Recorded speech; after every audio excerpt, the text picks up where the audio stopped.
Guess where we are? We're in the old studio, and we're here to do some EK training to become EK certified. Well, that's why it was such a shock. So we're gonna build 2 water cooling systems. They're disassembling this one right now, and these are our 2 techs that are gonna be trained to be EK Waterblocks certified. Like we mentioned, we're at the EK training, and we have our specialist here from EK Waterblocks, Derek, who's gonna be our lovely hand model. You'll probably see his hands in every build.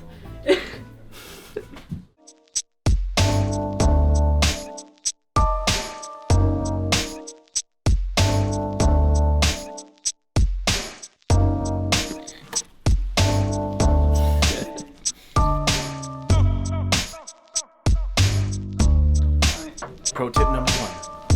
Keep the screws with the things, so you don't lose them. Oh gosh. Replace the screws or back into the original heatsink so you don't lose them, as they're very easy to lose. A lot of people in this industry, they don't like to read the instructions. Like, I know how to do it, I know how to do it. But we actually put a lot of time into the instructions.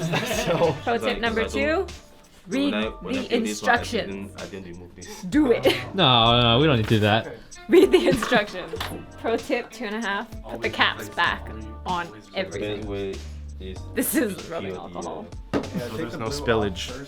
So on the ram, you only want to take off the blue side here. This side is still smooth, but you don't remove it. So it doesn't stick to the water block when you take it off again.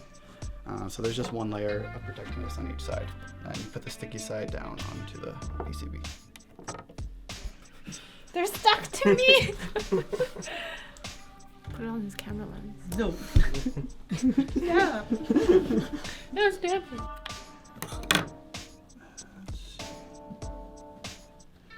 So there's a couple different methods for this.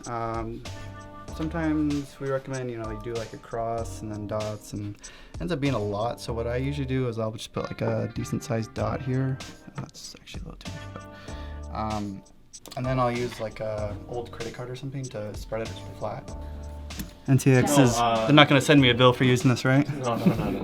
Just place this on here.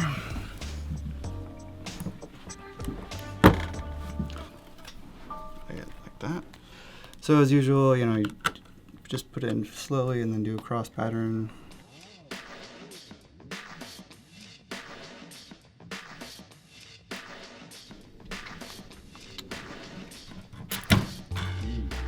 When you know you go on video like this, you get manicured the day before.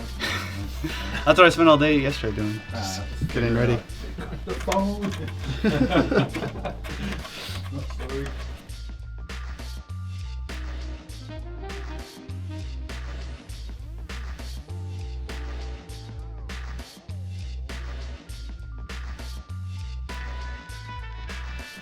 And do it diagonally.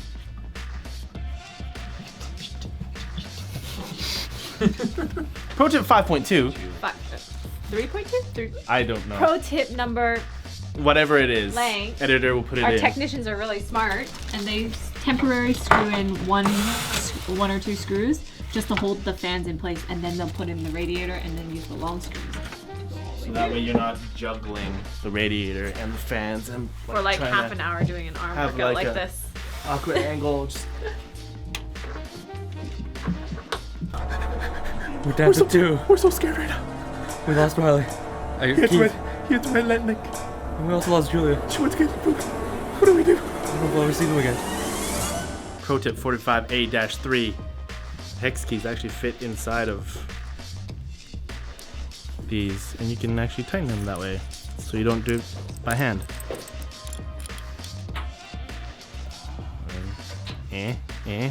That's so cool. I didn't even know that. Yeah,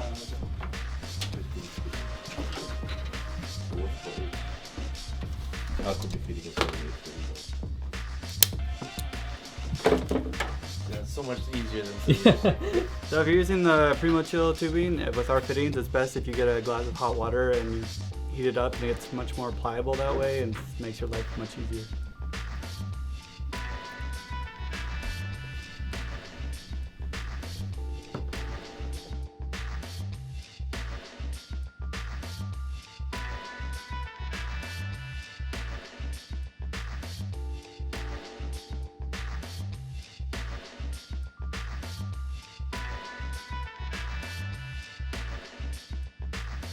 Pro tip number 75. I know these are out of order.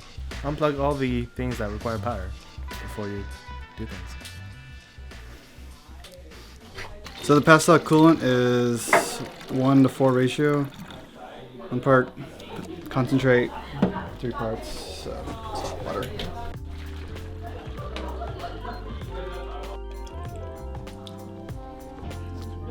Go ahead.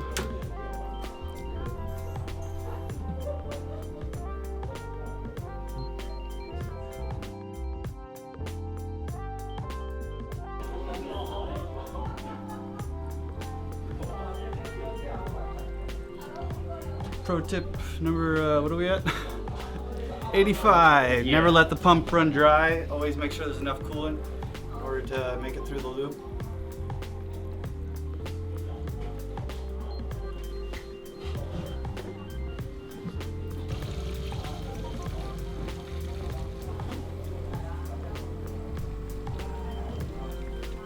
Okay, so for the hard tubing fittings, you have an O-ring inside as well as this one that sits on top, and then it's compressed by the ring. So this gives double sealing on it so you don't have any problems with your tubing at all. Make sure you have nice, tight fit. Soft tubing, you don't have any extra O-rings, you just put this on, it seals it up. Big thing to note about soft tubing is you can interchange standard and metric sizes, so 3/8 inches equals 10 millimeters, that's no problem. With hard tubing, you need to have the exact one. So if you're using standard tubing, you need standard fittings, or if you're using metric tubing, you need metric fittings.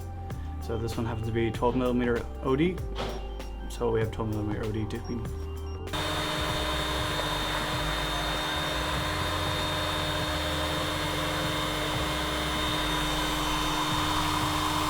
You just kind of hold it here and turn it slowly. You don't want to do it too early, otherwise you're just gonna have a mess.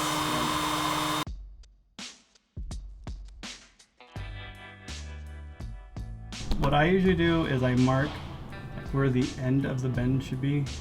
So I'll mark it like right here.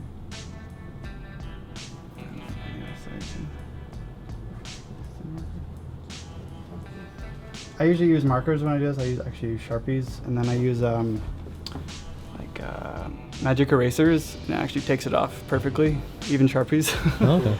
So I would definitely recommend using magic erasers in case this doesn't come off.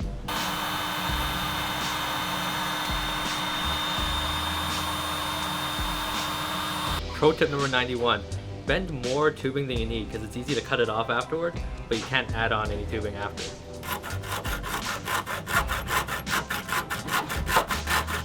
This just gets all the rough parts out.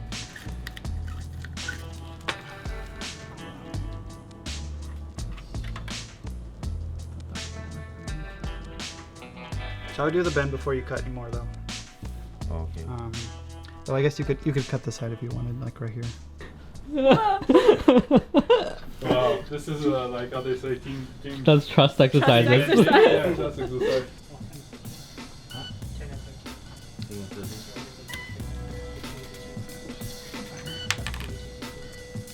Pro tip number 150. Make sure all your fittings are tight before you fill it.